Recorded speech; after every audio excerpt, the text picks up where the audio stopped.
দর্শক শ্রোতা, চট্টগ্রাম জেলা স্টেডিয়ামে আপনারা দেখতে পাচ্ছেন ঘটনাবহুল এই ম্যাচে ট্রাইব আকারে জয়লাভ করলো ব্রাদার্স ইউনিয়ন। ট্রাইব আকারে জয়লাভ করলো চিরপ্রতিদ্বন্দ্বী মোহামেডান স্পোর্টিং ক্লাবকে তারা 3-2 গোলে পরাজিত করে আজকে মেয়র চ্যালেঞ্জ কাপের চ্যাম্পিয়ন হওয়ার গৌরব অর্জন। আপনারা দেখতে পাচ্ছেন আজকের এই ফুটবলের ইতিহাসে একটি দারুণ অঘটন ঘটেছে, যেটি বলা বাহুল্য।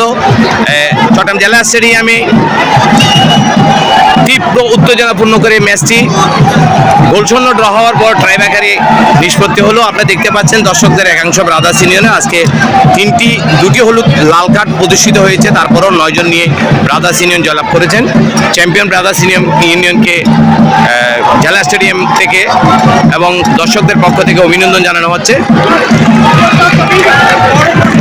রেফারিকে আপনারা দেখতে পাচ্ছেন, রেফারিদের গায়ে আজকে আসলে এই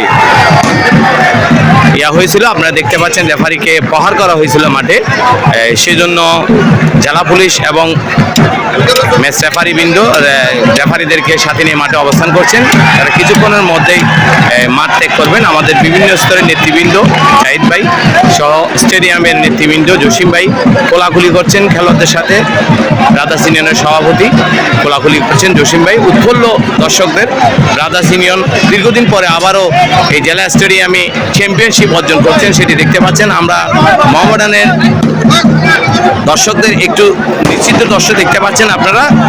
মোহামেডানের নিয়মিত আজকে মোহামেডান স্পোর্টিং ক্লাবের নিয়মিত 4 জন খেলোয়াড় মাঠে ছিল না, যেটিও একটি কারণ হতে পারে ম্যাচ পরাজয়ের, সেটি আপনারা দেখতে পাচ্ছেন। মোহামেডানের নিয়মিত যারা ভালো খেলেন সেই খেলোয়াড় ঢাকা লিগ থাকার কারণে এবং ইনজুরির কারণে 4 জন খেলোয়াড় খেলতে পারেন। বিমর্ষ অবস্থায় আসলে খেলা মেনে নিতে হবে, হার জিত সেটি খেলার একটি অংশ।